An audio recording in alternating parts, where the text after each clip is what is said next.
درود بر شما. خوش اومدید به کانال آسان دویچ. توی این ویدیو ما جملات پرکاربرد آلمانی رو یاد میگیریم که در مکالمات روزانه خیلی استفاده میشه و به اصطلاح جملات عامیانه رو یاد میگیریم در زبان آلمانی. Ich habe keinen Bock. Ich habe keinen Bock. من حوصله ندارم. من هیچ انگیزه و اشتیاقی برای انجام کاری رو ندارم. این به صورت عامیانه هست که در مکالمات روزمره خیلی استفاده میشه. Ich، من، kein، هیچ، haben، داشتن، der Bock، اشتیاق، انگیزه، حال و حوصله. و مترادف جمله قبلی ولی به صورت رسمی و کتابی استفاده میشه. Ich fühle mich nicht motiviert. Ich fühle mich nicht motiviert.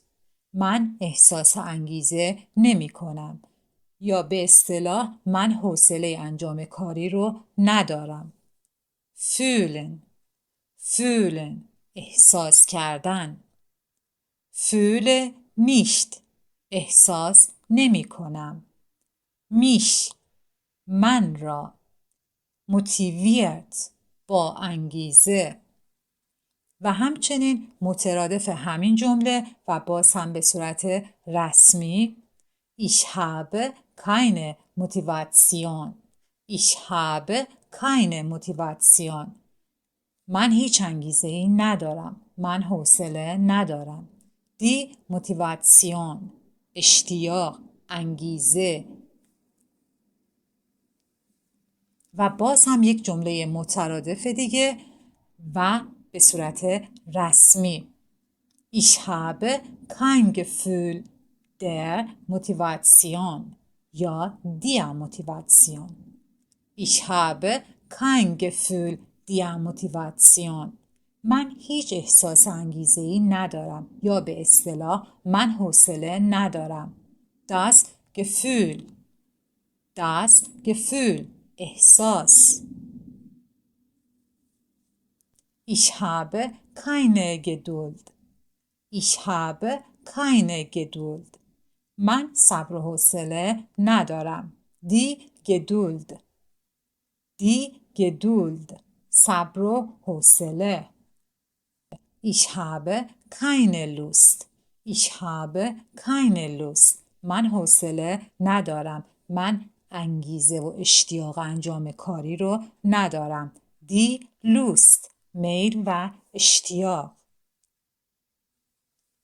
Alles Gute. Alles Gute. برای آرزوی بهترین ها برای کسی از این استفاده می کنیم. Alles Gute، موفق باشید. همه چیز خوب باشه برای شما. عامیانه هست و توی مکالمات روزمره بسیار پرکاربرده. و همچنین میتونیم برای تبریک تولد از این جمله استفاده کنیم. Alles Gute zum Geburtstag. Alles Gute zum Geburtstag. تولدت مبارک. Alles، همه چیز. Gute، خوب. Zum، برای. Der Geburtstag یا der Geburtstag، تولد.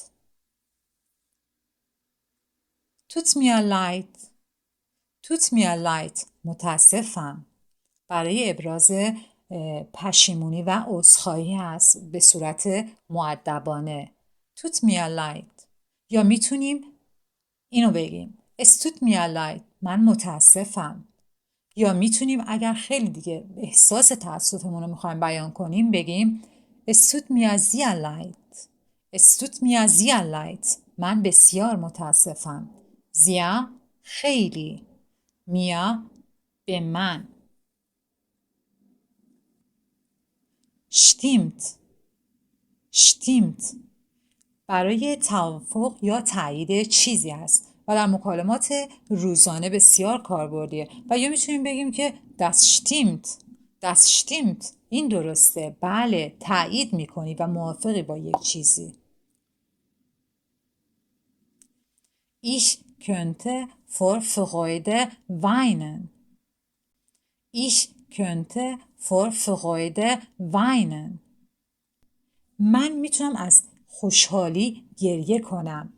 وقتی که خیلی خوشحالی و میخوای خوشحالی رو بیان کنی به این صورت هستش و از این جمله استفاده میکنیم. Die Freude. Das Glück. Das Glück. خوشحالی. Weinen. گریه کردن. Was für ein Mist. Was für ein Mist. این جمله رو زمانی استفاده میکنیم که مثلا از یه اخبار بعد عصبانی هستیم یا زمانی که مشکلی پیش اومده و انتظارش رو نداشتیم و برای بیان ناامیدی و عصبانیت هست از این جمله استفاده میکنیم و به صورت عامیانه است این جمله. Was für ein Mist. چقدر بد، چه اتفاق ناخوشایندی، چه بد، یا این چیه دیگه. Was für ein Mist. و به صورت رسمی از این جمله استفاده میکنیم. Was für ein unangenehmes Ereignis. Was für ein unangenehmes Ereignis. چه اتفاق ناخوشایندی و این به صورت رسمی استفاده میشه. Was für چه. Der Mist ناخوشایند، تلخ، آزاردهنده و یا بد. Das Ereignis اتفاق.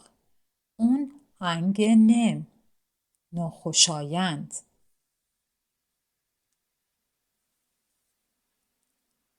Ich bin gelangweilt. Ich bin gelangweilt. من حوصله‌ام سر رفته. یا میتونیم بگیم Ich langweile mich. Ich langweile mich. حوصله‌ام سر رفته. بین هستم. langweilen خسته کننده شدن، کسل کننده شدن. Ich bin langweilig. Ich bin langweilig یعنی من خسته کننده هستم، من کسل کننده هستم. اینو با جمله قبل اشتباه نگیریم. جمله قبل یعنی من خسته شدم، حوصله‌ام سر رفته و این جمله Ich bin langweilig یعنی من خودم خسته کننده و کسل کننده هستم. Ich bin dann mal weg. Ich bin dann mal weg. توی یه جمع هستید و میخواید از اون جمع برید، میخواید خداحافظی کنید. میگید که Ich bin dann mal weg یعنی من باید برم، من رفتم و محل رو ترک میکنیم. و به صورت رسمی میتونیم از این استفاده کنیم. Ich muss gehen من باید برم. Ich muss gehen. müssen باید. gehen رفتن. Was ist los? Was ist los? وارد یه جا میشید و میخواید به اتفاق افتاد و میخواید بگید که چه خبره، چی شده. از این جمله استفاده میکنید. Was ist los؟ چه خبره، چی شده. Was ist los mit dir؟ مشکل چیه، چی شده، چته.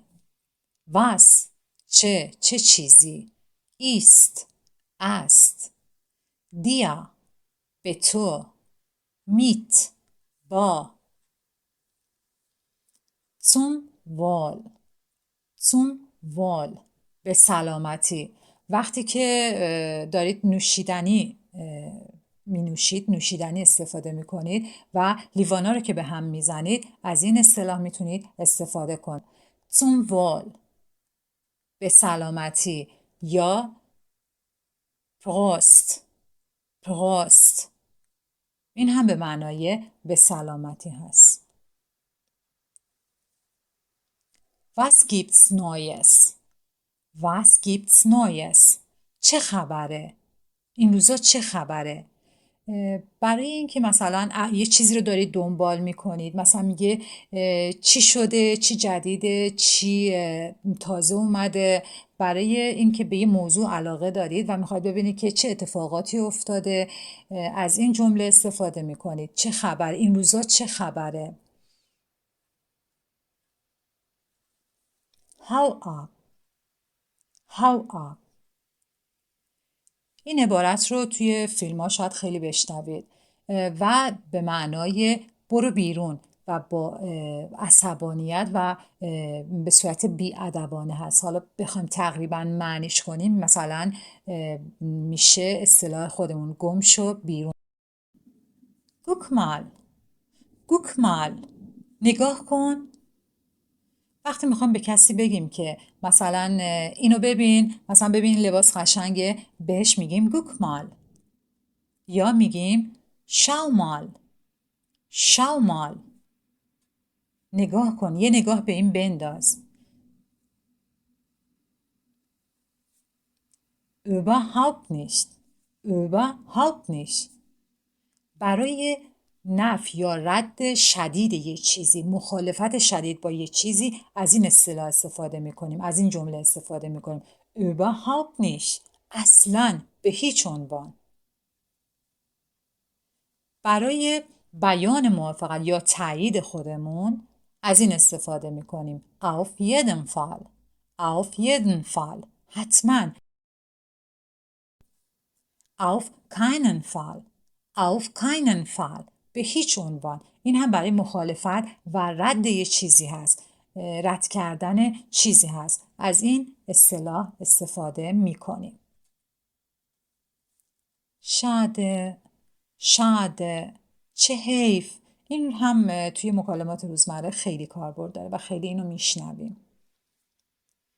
wie gesagt، wie gesagt، همونطور که گفتم و بقیه جمله. قبلا یه حرفی زدید، یه چیزی گفتید، بعد میگید همونطور که گفتم. wie gesagt و ادامه جملتون رو میگید. wie به معنای مثل، همانطور، همانطور که، چگونه، چطور. Das ist total verrückt. Das ist total verrückt. این کاملا دیوانه‌وار هست. توی یه موقعیت یه چیز غیر عادی و عجیب و غیر منتظره از این استفاده میشه و شاید توی فیلم ها هم خیلی اینو شنیده باشید. Das ist total verrückt. این کاملا دیوانه‌وار هست. Das، این، ist، است، total، کاملا، verrückt، دیوانه، دیوانه‌وار.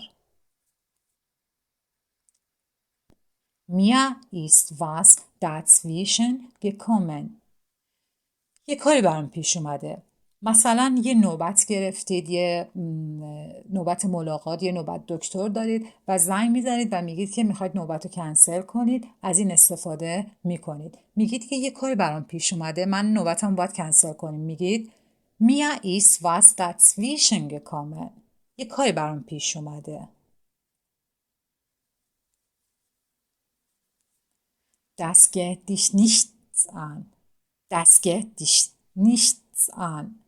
به تو ربطی نداره. به تو چه؟ Das geht mich nichts an. Das geht mich nichts an. به من ربطی نداره. این موضوع به من مربوط نمیشه و من خودم رو درگیر این نمی کنم. از این جمله استفاده می کنید. Gönn dir، gönn dir، لذت ببر، لذتشو ببر. در مواقع استفاده میکنیم که مثلا دوستمون یه چیزی خریده و میخوایم بگیم که مثلا یه کفش خریده، یه ساعت خریده و میخوایم بگیم که به سلامتی از این استفاده کنی، به خوبی و خوشی از این استفاده کنی. از این اصطلاح استفاده میکنیم. gönn dir یا gönn dir es، gönn dir es، لذت ببر. Ich bin dabei، ich bin dabei، من هم هستم. مثلا برای مایلید که توی یک چیز خاصی، برنامه خاصی، فعالیت خاصی شرکت داشته باشید، و میخواید بگید که آره منم هستم، منم میام، منم هستم. یا مثلا میخواید بگید که جایی کسی میخواد بیاد و میخواید بگید منم اتفاقا اونجا هستم، باز از این اصطلاح استفاده، از این جمله استفاده میکنید. Ich bin dabei. Wir schreiben uns. Wir schreiben uns. به هم خبر میدیم. فرض کنید که یه ملاقات داشتید و میخواید به صورت دوستانه، دوست دارید که این ارتباط رو ادامه بدید و میگید که به هم خبر بدیم، ملاقات بعدی هم داشته باشیم، ارتباط آینده رو داشته باشیم. از این جمله استفاده میکنیم و کاملا دوستانه هم هستش. Wir، ما، schreiben، نوشتن.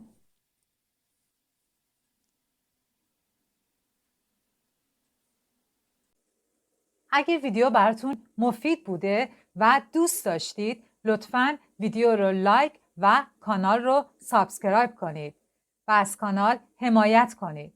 تا ویدیوی بعدی، خدا نگهدارتون.